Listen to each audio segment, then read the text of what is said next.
नमस्कार भक्तों, सुनिए संपूर्ण श्रीमद् भागवत महापुराण कृष्णा टिप्स से। ओम नमो भगवते वासुदेवाय। संपूर्ण श्रीमद् भागवत महापुराण अष्टम स्कंद अध्याय 23 से लेकर अध्याय 24 तक। संपूर्ण श्रीमद् भागवत महापुराण अष्टम स्कंद 23वां अध्याय। बलि का बंधन से छूटकर सुतल लोक को जाना। श्री सुखदेव जी कहते हैं, जब सनातन पुरुष भगवान ने इस प्रकार कहा तो साधुओं के आदरणीय महानुभाव दैत्यराज के नेत्रों में आंसू छलक आए।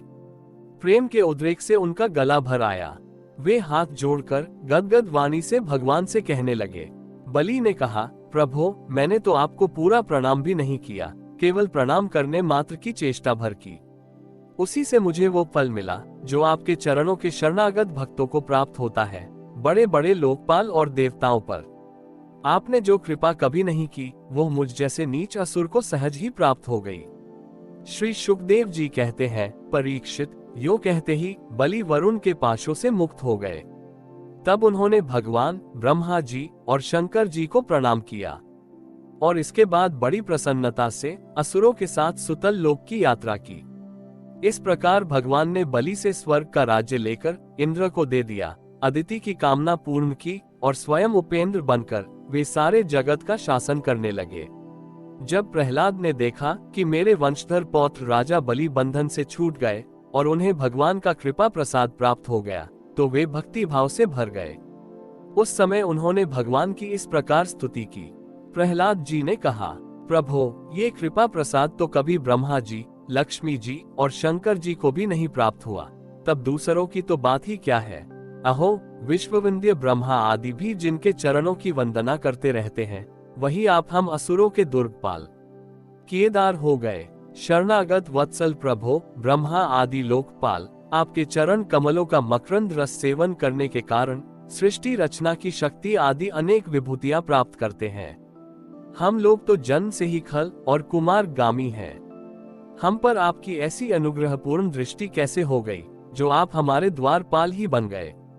आपने अपनी योगमाया से खेल ही खेल में त्रिभुवन की रचना कर दी। आप सर्वज्ञ, सर्वात्मा और समदर्शी हैं। फिर भी आपकी लीलाएं बड़ी विलक्षण जान पड़ती हैं। आपका स्वभाव कल्प वृक्ष के समान है, क्योंकि आप अपने भक्तों से अत्यंत प्रेम करते हैं। इसी से कभी कभी उपासकों के प्रति पक्षपात और विमुखों के प्रति निर्दयता भी आप में देखी जाती है। श्री भगवान ने कहा, बेटा प्रहलाद, तुम्हारा कल्याण हो। अब तुम भी सुतल लोक में जाओ, वहां अपने पौत्र बलि के साथ आनंद पूर्वक रहो और जाति बंधुओं को सुखी करो। वहां तुम मुझे नित्य ही गदा हाथ में लिए खड़ा देखोगे। मेरे दर्शन के परमानंद में मग्न रहने के कारण तुम्हारे सारे कर्म बंधन नष्ट हो जाएंगे। श्री सुखदेव जी कहते हैं, परीक्षित, समस्त दैत्य सेना के स्वामी विशुद्ध बुद्धि प्रहलाद जी ने जो आज्ञा कहकर हाथ जोड़ भगवान का आदेश मस्तक पर चढ़ाया।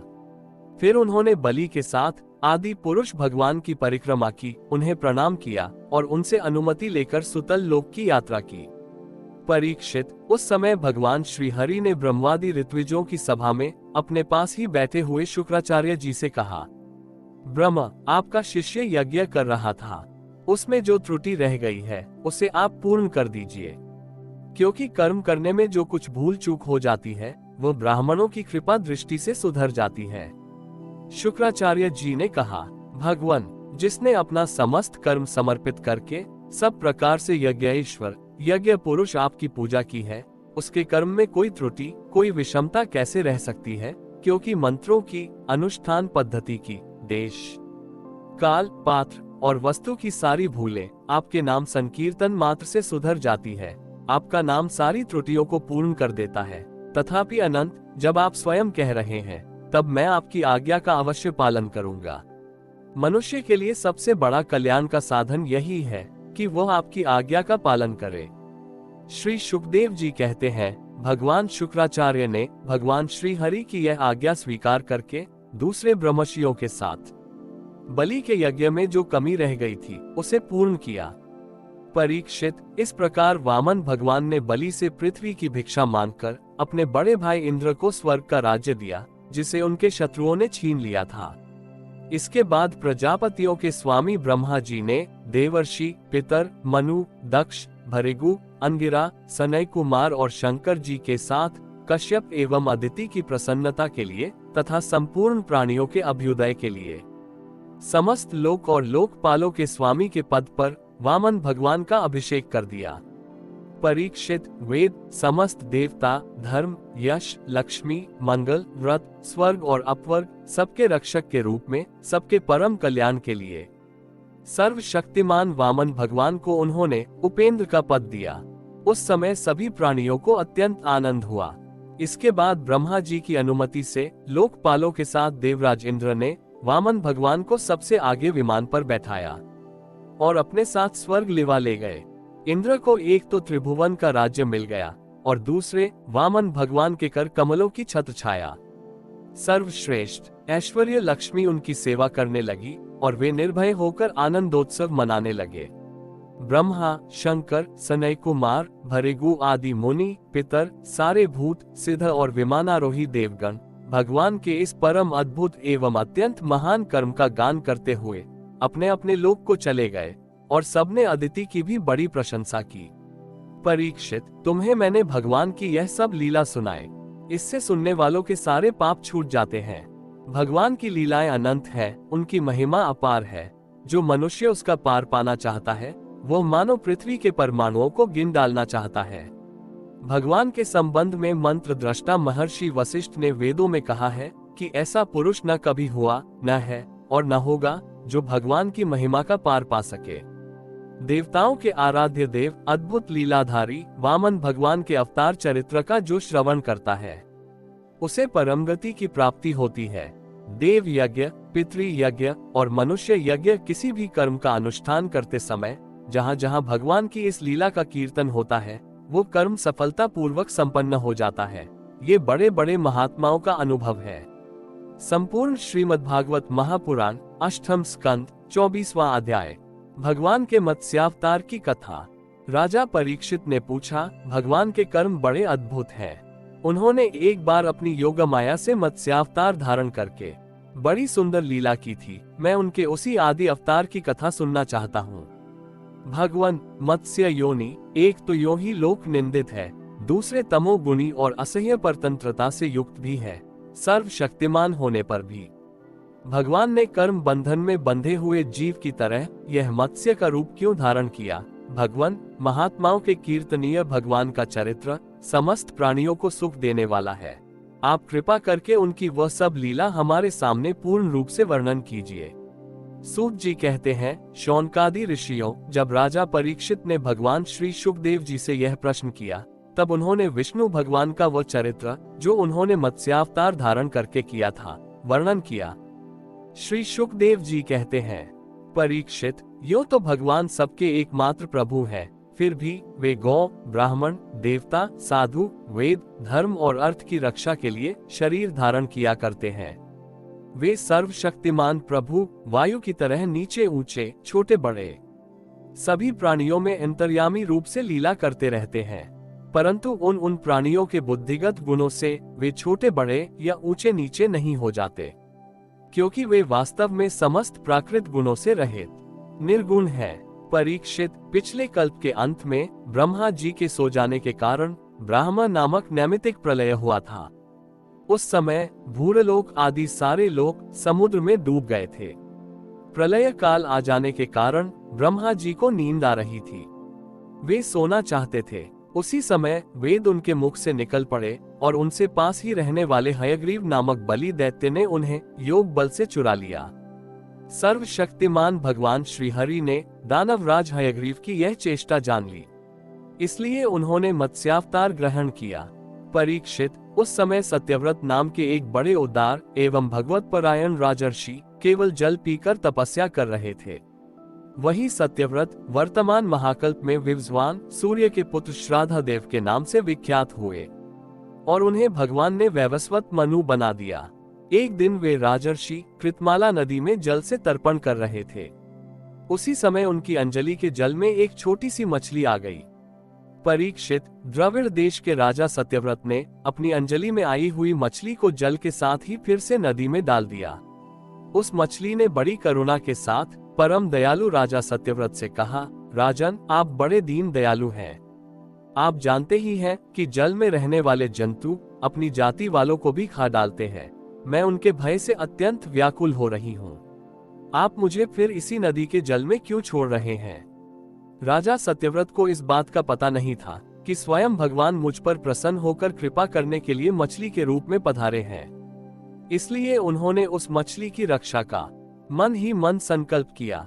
राजा सत्यव्रत ने उस मछली की अत्यंत दीनता से भरी बात सुनकर बड़ी दया से उसे अपने पात्र के जल में रख दिया और अपने आश्रम पर ले आए।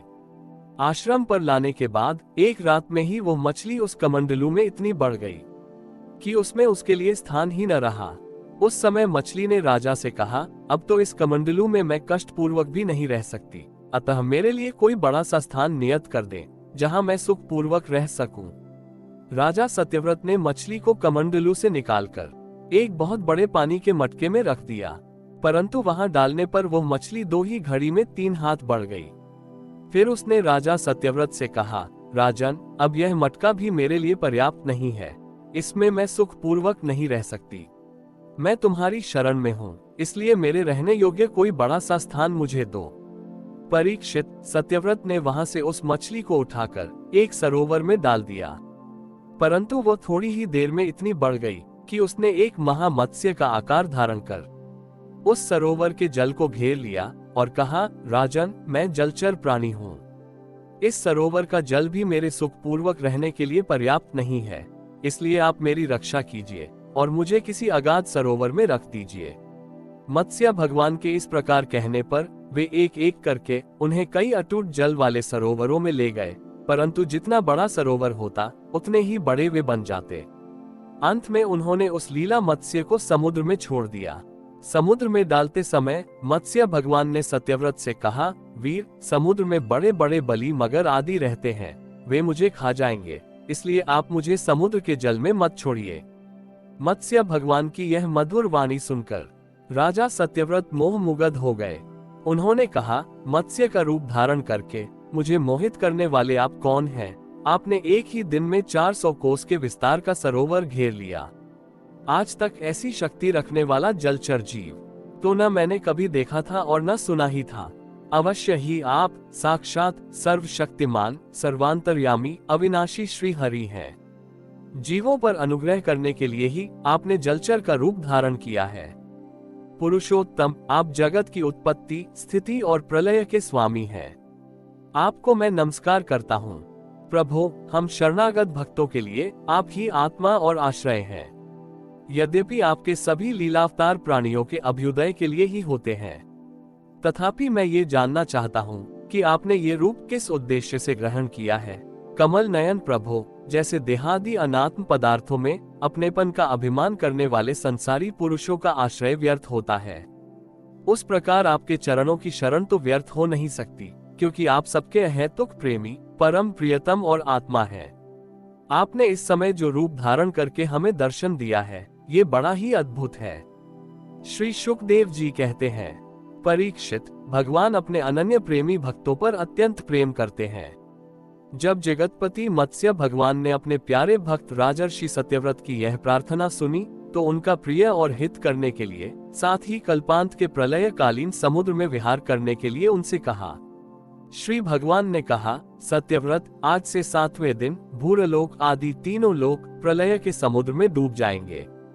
उस समय जब तीनों लोक प्रलय काल की जल राशि में डूबने लगेंगे, तब मेरी प्रेरणा से तुम्हारे पास एक बहुत बड़ी नौक आएगी। उस समय तुम समस्त प्राणियों के सूक्ष्म शरीरों को लेकर सप्त ऋषियों के साथ उस नौक पर चढ़ जाना और समस्त धान्य तथा छोटे बड़े अन्य प्रकार के बीजों को साथ रख लेना। उस समय सब ओर एकमात्र महासागर लहराता होगा, प्रकाश नहीं होगा, केवल ऋषियों की दिव्य ज्योति के सहारे ही बिना किसी प्रकार की विकलता के तुम उस बड़ी नाव पर चढ़कर चारों ओर विचरण करना। जब प्रचंड आंधी चलने के कारण नाव डगमगाने लगेगी, तब मैं इसी रूप में वहां आ जाऊंगा और तुम लोग वासुकी नाग के द्वारा उस नाव को मेरे सींग में बांध देना। सत्यव्रत, इसके बाद जब तक ब्रह्मा जी की रात रहेगी, तब तक मैं ऋषियों के साथ तुम्हें उस नाव में बैठाकर उसे खींचता हुआ समुद्र में विचरण करूंगा। उस समय जब तुम प्रश्न करोगे, तब मैं तुम्हें उपदेश दूंगा। मेरे अनुग्रह से मेरी वास्तविक महिमा, जिसका नाम परब्रह्म है, तुम्हारे हृदय में प्रकट हो जाएगी और तुम उसे ठीक ठीक जान लोगे। भगवान राजा सत्यव्रत को यह आदेश देकर अंतर्धान हो गए। अतः अब राजा सत्यव्रत उसी समय की प्रतीक्षा करने लगे जिसके लिए भगवान ने आज्ञा दी थी। कुशों का अग्रभाग पूर्व की ओर करके राजर्षि सत्यव्रत उन पर पूर्वोत्तर मुख से बैठ गए और मत्स्य रूप भगवान के चरणों का चिंतन करने लगे। इतने में ही भगवान का बताया हुआ वो समय आ पहुंचा। राजा ने देखा कि समुद्र अपनी मर्यादा छोड़कर बढ़ रहा है। प्रलय काल के भयंकर मेघ वर्षा करने लगे। देखते ही देखते सारी पृथ्वी डूबने लगी। तब राजा ने भगवान की आज्ञा का स्मरण किया और देखा कि नाव भी आ गई है। तब वे धान्य तथा अन्य बीजों को लेकर सप्त ऋषियों को लेकर उस पर सवार हो गए। सप्त ऋषियों ने बड़े प्रेम से राजा सत्यव्रत से कहा, राजन, तुम भगवान का ध्यान करो, वे ही हमें इस संकट से बचाएंगे और हमारा कल्याण करेंगे। उनकी आज्ञा से राजा ने भगवान का ध्यान किया। उसी समय उस महान समुद्र में मत्स्य के रूप में भगवान प्रकट हुए।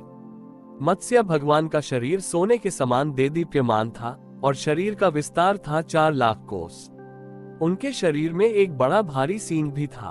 भगवान ने पहले जैसी आज्ञा दी थी उसके अनुसार वह नौक वासुकी नाग के द्वारा भगवान के सींग में बांध दी गई और राजा सत्यव्रत ने प्रसन्न होकर भगवान की स्तुति की।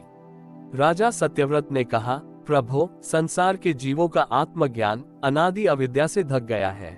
इसी कारण वे संसार के अनेकानेक क्लेशों के भार से पीड़ित हो रहे हैं। जब अनायास ही आपके अनुग्रह से वे आपकी शरण में पहुंच जाते हैं, तब आपको प्राप्त कर लेते हैं।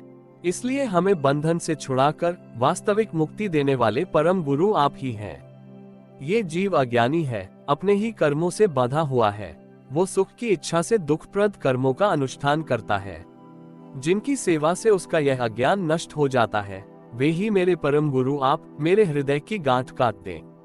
जैसे अग्नि में तपाने से सोने चांदी के मल दूर हो जाते हैं और उनका सच्चा स्वरूप निखर आता है, वैसे ही आपकी सेवा से जीव अपने अंतःकरण का अज्ञान रूप मल त्याग देता है और अपने वास्तविक स्वरूप में स्थित हो जाता है। आप सर्वशक्तिमान अविनाशी प्रभु ही हमारे गुरुजनों के भी परम गुरु हैं। अतः आप ही हमारे भी गुरु बने। वे सब यदि स्वतंत्र रूप से एक साथ मिलकर भी कृपा करें तो आपकी कृपा के 10,000वें अंश के अंश की भी बराबरी नहीं कर सकते। प्रभु, आप ही सर्वशक्तिमान हैं। मैं आपकी शरण ग्रहण करता हूँ। जैसे कोई अंधा अंधे को ही अपना पथ प्रदर्शक बना ले, वैसे ही अज्ञानी जीव अज्ञानी को ही अपना गुरु बनाते हैं। आप सूर्य के समान स्वयं प्रकाश और समस्त इंद्रियों के प्रेरक हैं। हम आत्मतत्व के जिज्ञासु आपको ही गुरु रूप में वर्ण करते हैं। अज्ञानी मनुष्य अज्ञानियों को जिस ज्ञान का उपदेश करता है वह तो अज्ञान ही है। उसके द्वारा संसार रूप घोर अंधकार की अधिकाधिक प्राप्ति होती है, परंतु आप तो उस अविनाशी और अमोघ ज्ञान का उपदेश करते हैं जिससे मनुष्य अनायास ही अपने वास्तविक स्वरूप को प्राप्त कर लेता है। आप सारे लोक के सुहृद, प्रियतम, ईश्वर और आत्मा हैं। गुरु, उसके द्वारा प्राप्त होने वाला ज्ञान और अभीष्ट की सिद्धि भी आपका ही स्वरूप है। फिर भी कामनाओं के बंधन में जकड़े जाकर लोग अंधे हो रहे हैं। उन्हें इस बात का पता ही नहीं है कि आप उनके हृदय में ही विराजमान हैं। आप देवताओं के भी आराध्य देव, परम पूजनीय परमेश्वर हैं। मैं आपसे ज्ञान प्राप्त करने के लिए आपकी शरण में आया हूँ। भगवान, आप परमार्थ को प्रकाशित करने वाली अपनी वाणी के द्वारा मेरे हृदय की ग्रंथि काट डालिए और अपने स्वरूप को प्रकाशित कीजिए। श्री शुकदेव जी कहते हैं, परीक्षित, जब राजा सत्यव्रत ने इस प्रकार प्रार्थना की, तब मत्स्य रूपधारी पुरुषोत्तम भगवान ने प्रलय के समुद्र में विहार करते हुए उन्हें आत्मतत्व का उपदेश किया। भगवान ने राजर्षि सत्यव्रत को अपने स्वरूप के संपूर्ण रहस्य का वर्णन करते हुए ज्ञान, भक्ति और कर्मयोग से परिपूर्ण दिव्य पुराण का उपदेश किया, जिसको मत्स्य पुराण कहते हैं। सत्यव्रत ने ऋषियों के साथ नाव में बैठे हुए ही संदेह रहित होकर भगवान के द्वारा उपदिष्ट सनातन ब्रह्म स्वरूप आत्मतत्व का श्रवण किया। इसके बाद जब पिछले प्रलय का अंत हो गया और ब्रह्मा जी की नींद टूटी, तब भगवान ने हयग्रीव असुर को मारकर उससे वेद छीन लिए और ब्रह्मा जी को दे दिए। भगवान की कृपा से राजा सत्यव्रत ज्ञान और विज्ञान से संयुक्त होकर इस कल्प में वैवस्वत मनु हुए। अपनी योगमाया से मत्स्य रूप धारण करने वाले भगवान विष्णु और राजर्षि सत्यव्रत का ये संवाद एवं श्रेष्ठ आख्यान सुनकर मनुष्य सब प्रकार के पापों से मुक्त हो जाता है। जो मनुष्य भगवान के इस अवतार का प्रतिदिन कीर्तन करता है, उसके सारे संकल्प सिद्ध हो जाते हैं और उसे परम गति की प्राप्ति होती है। प्रलय कालीन समुद्र में जब ब्रह्मा जी सो गए थे, उनकी सृष्टि शक्ति लुप्त हो चुकी थी। उस समय उनके मुख से निकली हुई श्रुतियों को चुराकर हयग्रीव दैत्य पाताल में ले गया था। भगवान ने उसे मारकर वे श्रुतियां ब्रह्मा जी को लौटा दी एवं सत्यव्रत तथा सप्त ऋषियों को ब्रह्म तत्व का उपदेश किया। उस समस्त जगत के परम कारण लीला मत्स्य भगवान को मैं नमस्कार करता हूँ। हरि ओम तत्सत। इति श्रीमद्भागवत महापुराण अष्टम स्कंद अध्याय 23 से लेकर अध्याय 24 तक संपूर्ण।